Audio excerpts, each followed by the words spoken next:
하나님의 말씀을 들리게 하라. 창세기 49장 강해. 야곱의 12아들 축복과 메시아의 예언. 야곱의 12아들 축복의 숨은 의미. 창세기 49장에는 야곱이 자신의 아들들에게 유언적 축복을 해주는 장면이 기록되어 있습니다. 이 축복의 특징은 시형으로 되어 있다는 것입니다. 모세오경에서 시형으로 되었다는 것은 강조를 뜻하거나 중요한 것이라고 말해주는 것이었습니다. 당시 사람들은 기록된 성경을 듣고 외워야 했습니다. 책이 없고 있어도 너무 비싸기 때문에 꼭 필요한 사람 이외에 사람들은 성경을 듣고 외워야 하기 때문에 중요한 문장이나 단어는 반복되고 외우기 쉽게 시로 기록되어 있는 것입니다. 때문에 창세기 49장 전체가 시형으로 기록되었다는 것은 매우 중요한 기록이라는 뜻입니다. 그렇다면 왜 창세기 49장이 이렇게 중요한 것인가? 예언적 말씀들이기 때문입니다. 창세기 49장 1절에 보면 야곱이 그 아들들을 불러 이르되 너희는 모이라. 너희가 후일 당한 일을 내가 너희에게 이르리라. 너희가 후일에 당할 일, 즉 나중에 일어날 일에 대하여 말해주겠다. 이렇게 말하는 것입니다. 즉 예언의 축복인 것이죠. 이러한 예언적 시형이 모세오경 안에서 또 여러 번 나타납니다. 민수기 24장 14절에서 24절에 발람의 예언에서도 그렇고 또 신명기 31장 29절에서도 모세의 유언이 나타나는데 이 세 개의 시형에서 그때가 오면 그날이 이르면 하나님의 백성을 구원하시는 하나님을 보게 될 것이다. 이것이 이 시형들의 요지입니다. 이 하나님의 구원 가운데에는 왕이 있습니다. 창세기 49장에서는 10절에, 발람의 예언에서는 민수기 24장 7절에, 그리고 모세의 유언에서는 신명기 33장 5절에 이렇게 나타납니다. 이 예언적 시의 초점은 왕이고 그 왕은 이스라엘의 왕 다윗으로 이어지고 또 이 세상의 왕 예수님으로 완성이 됩니다. 때문에 우리는 12지파에게 예언하신 하나님의 말씀이 이루어지는지 또 어떻게 이루어지는지를 이 말씀의 초점에 맞추어 보아야 합니다. 하나님께서 정말 살아계시다면 하나님의 백성에게 말씀하신 그 말씀이 이루어져야 합니다. 그러므로 여러분께서 성경을 읽으실 때 이 부분을 생각하시면서 읽으시면 됩니다. 그리고 창세기 49장의 주제어가 반복이 되는데 특히 49장 28절에 보면 축복이라는 단어가 3번이 반복이 됩니다. 이들은 이스라엘의 12지파라. 이와 같이 그들의 아버지가 그들에게 말하고 그들에게 축복하였으니 곧 그들 각 사람의 분량대로 축복하였더라. 개역 개정과 새번역 성경 그리고 NIV 성경에도 축복이라는 단어는 2번밖에 나오지 않습니다. 하지만 킹 제임스 성경 외 대부분의 영어 성경에서는 히브리 성경에 나오는 그대로 축복이라는 단어 바라크가 3번이 반복이 됩니다. 그만큼 축복이라는 단어를 강조하고 싶었던 구절입니다. 창세기 49장의 중요한 주제라는 것을 그 결론에서 부각시키는 역할을 하는데 아쉽게도 한글 성경 버전에는 이러한 강조가 빠져 있습니다. 한글 흠정역 번역을 찾아봤더니 그들을 축복하되 각 사람의 복에 따라 그가 그들을 축복하였더라. 이렇게 원문에 좀 그나마 충실한 번역을 했습니다. 그렇다면 창세기 49장에서 전체적으로 말하고자 하는 축복이 무엇인가? 우리가 전체적인 것을 이해하고 세부적인 면을 살펴보면 성경을 읽고 해석하는데 큰 도움이 됩니다. 성경 전체의 주제는 제가 여러 번 강조해서 말씀드렸습니다. 제 성경 강의의 구독자라면 아마 귀가 따갑게 들었을 것입니다. 하나님의 존재론, 하나님의 백성, 그리고 하나님의 나라입니다. 분명히 창세기 49장에도 이 3가지의 주제 중에서 말하고 있습니다. 앞에서 말씀드렸듯이 하나님의 때가 이르면, 하나님의 날이 되면 하나님의 구원이 이루어집니다. 그 가운데 왕이 있다 이렇게 말씀드리는 것입니다. 유다를 통한 왕의 예언입니다. 하나님의 나라를 말씀하고 있습니다. 나중에 가면 우리가 알게 될 것인데 유다의 후손 다윗을 통한 이스라엘의 왕국이 완성이 됩니다. 그리고 다윗의 후손 예수님을 통해서 하나님의 나라가 완성이 될 것입니다. 이 작은 구멍과도 같은 유다의 예언을 통해서 우리는 성경 전체를 볼 수 있다는 것입니다. 이 야곱의 축복의 구조를 이해하면 또 성경 전체가 잘 보이게 될 것입니다. 야곱은 그냥 생각나는 대로 아들들을 축복한 것이 아닙니다. 그 축복 안에는 하나님의 예언이 담겨져 있습니다. 다시 말하면 야곱의 축복은 예언적이기 때문에 미래를 바라보고 축복하고 있다는 것입니다. 하나님의 구원의 날, 이 하나님의 때를 보고 축복하는 것입니다. 동시에 과거를 끌어들여서 말하고 있습니다. 하나님께서 과거를 이렇게 축복해 주시고 언약을 신실하게 지키신 것을 바라보면서 미래의 하나님의 때를 말하고 있는 것이죠. 이러한 특징은 성경의 선지서라고 분류된 예언서에서 볼 수 있는 구조이기도 합니다. 마치 작은 배에 앉아서 노를 저을 때 뒤를 보고 노를 저어서 앞으로 가듯 말입니다. 창세기 49장은 이러한 구조적인 특징을 가지고 있다. 이것을 이렇게 길게 설명했습니다. 왜냐하면 창세기 49장은 예언이기 때문에 성경 전체를 이해할 수 있는 중요한 핵심 주제이기도 하기 때문에 제가 이렇게 장황하게 설명을 했습니다. 창세기 49장은 야곱의 축복입니다. 시 형태로 되어 있기 때문에 외워야 할 만큼 중요한 장입니다. 창세기 49장의 축복을 통해서 우리는 하나님의 때에 이루어질 하나님의 계획을 읽어내야 합니다. 축복이라는 중요한 주제를 통해서 야곱은 하나님께서 약속하신 미래를 바라보고 있습니다. 과거에 하나님께서 이렇게 신실하게 언약을 지키신 것처럼 하나님의 때에 반드시 이 예언적 축복이 이루어질 것입니다. 이것이 창세기 49장의 요약입니다. 이러한 주제로 여러분은 성경을 읽고 묵상하시면 됩니다. 이제 본격적으로 야곱이 아들들을 어떻게 축복하는지 살펴보겠습니다.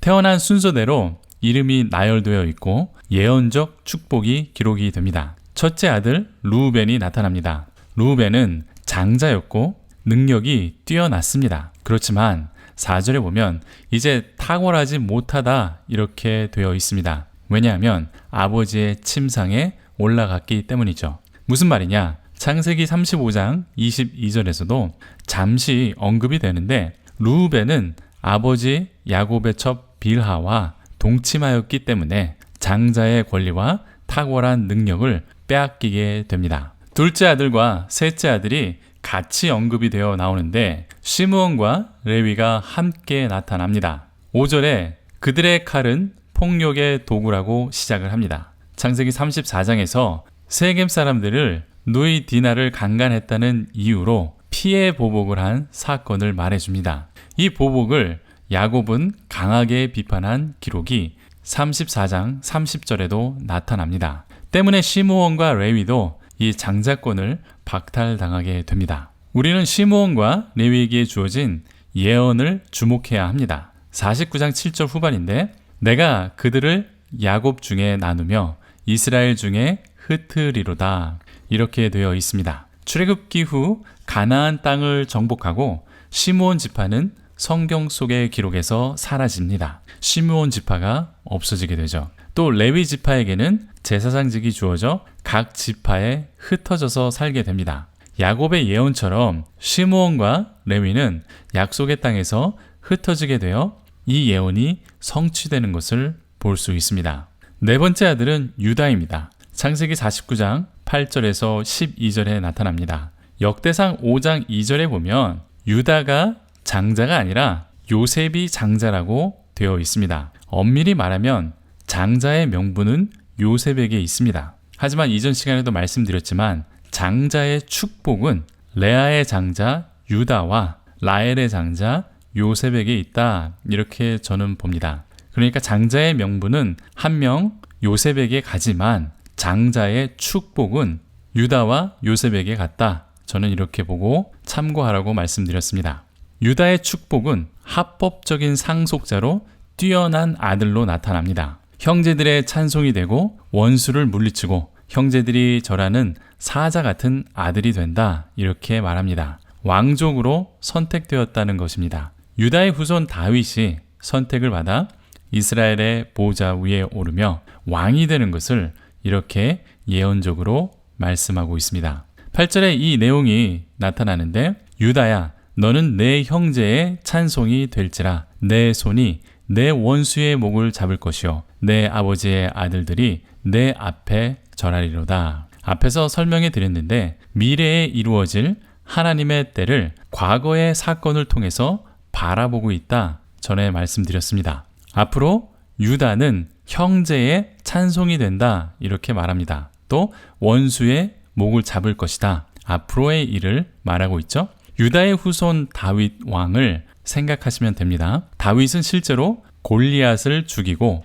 찬송을 받게 됩니다. 이 사건 하나로 완전히 함축이 되는데 그리고 아버지의 아들들이 내 앞에서 절한다 라고 되어 있습니다. 이것은 과거를 바라본 것이죠. 형제들이 절하는 사건은 과거 요셉의 꿈을 상기시켜 줍니다. 그러니까 과거의 요셉의 꿈을 통해서 최고의 권력자가 앞으로 될 것이다 라는 그러한 예언을 하고 있는 것이죠. 이렇게 하나님께서 요셉에게 약속하셨던 형제들이 절하는 과거의 언약을 통해서 미래의 예언을 이렇게 보여주고 있습니다.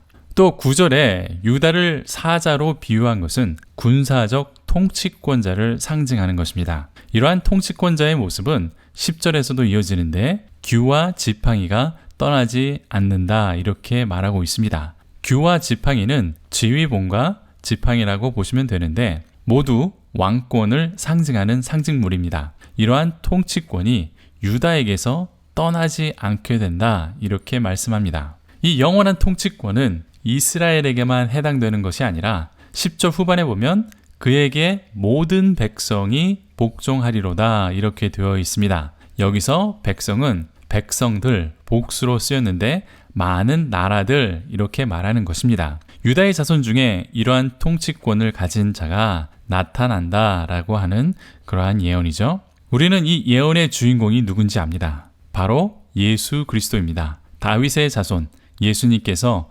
영원히 세상을 통치하실 것입니다. 특히 11절은 예수님을 상징하는 구절로 요한계시록에서도 나타납니다. 그의 나귀를 포도나무에 매며 그의 암나귀 새끼를 아름다운 포도나무에 맬 것이며 또 그 옷을 포도주에 빨며 그의 복장을 포도즙에 빨리로다. 무슨 말이냐? 그의 나귀를 포도나무에 맨다고 되어 있습니다. 짐을 나르는 나귀를 열매가 맺는 포도나무에 묶어두지는 않습니다. 포도나무가 상하거나 열매가 떨어질 염려가 있기 때문에 보통은 그렇게 하지 않습니다. 그런데 너무나 풍족하니까 그런 거 신경 쓰지 않는다. 이러한 말입니다. 다음에 나오는 문장이 또 이를 확증해 줍니다. 그의 암나귀 새끼를 아름다운 포도나무에 맬 것이며 이렇게 되어 있습니다. 아무리 좋은 포도나무도 귀중한 암나귀 새끼를 묶어두는 용도로 쓴다. 이렇게 말하는 것이죠. 돈 쓰기를 물 쓰듯 한다. 이러한 말과도 비슷한 의미입니다. 유다의 후손이 왕이 되면 모든 것이 풍족해서 이런 거 신경 쓰고 살지 않는다. 이렇게 말하는 것이죠. 그리고 이제 계시록에 나타난 표현이 나타납니다. 또 그 옷을 포도주에 빨며 그의 복장을 포도즙에 빨리로다. 이 말은 심판자 예수님을 말씀하는 것입니다. 적들을 물리치고 그 피로 옷이 붉게 물든 것을 이렇게 표현한 것입니다. 이사야 63장 1절에서 6절에도 이러한 표현이 나옵니다. 참고하시고 또 계시록 19장 11절, 13절에 피 뿌린 옷으로 나타나기도 합니다. 계시록 19장 15절에는 진노의 포도주 틀을 밟는 것으로 묘사가 됩니다. 이 말씀은 마지막 때에 예수님께서 이 땅의 심판자로 오실 때 이루어질 말씀입니다. 그리고 이제 나머지 아들들에 대한 축복이 이어집니다.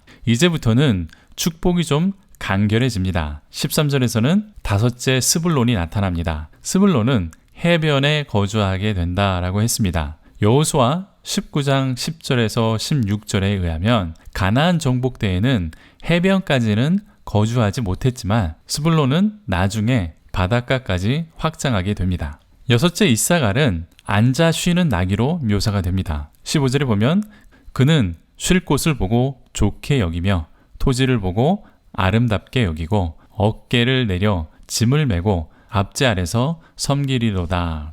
여기서 강조되는 것은 안식처, 곧 쉴 곳입니다. 하나님의 백성들에게 주실 수고하고 압제당하는 그 짐을 내려놓고 하나님이 보시기에 좋은 곳에서 안식하게 될 그러한 예언입니다. 7번째, 다는 그가 심판하리라 라는 뜻입니다. 때문에 16절에 그의 백성을 심판하리로다 이렇게 예언이 됩니다. 다는 17절에 말을 물어 말탄 자를 떨어뜨리는 독사로 묘사가 됩니다. 말탄 자는 침략자를 말하는 것이고 작은 독사처럼 침략자를 물어서 물리친다 이것을 말해주는데 대부분의 학자들은 사사기 18장의 내용이 이 예언의 성취라고 보고 있습니다. 어쨌든 깊이 들어가지 않고 창세기 49장 18절의 말씀처럼 단이 상징하는 것은 하나님의 구원을 기다리는 승리의 소망을 말씀하고 있는 것입니다. 이 소망을 이룰 분은 유다 지파에서 나오는 다윗의 후손 예수님께 초점이 맞추어져 있는 것입니다.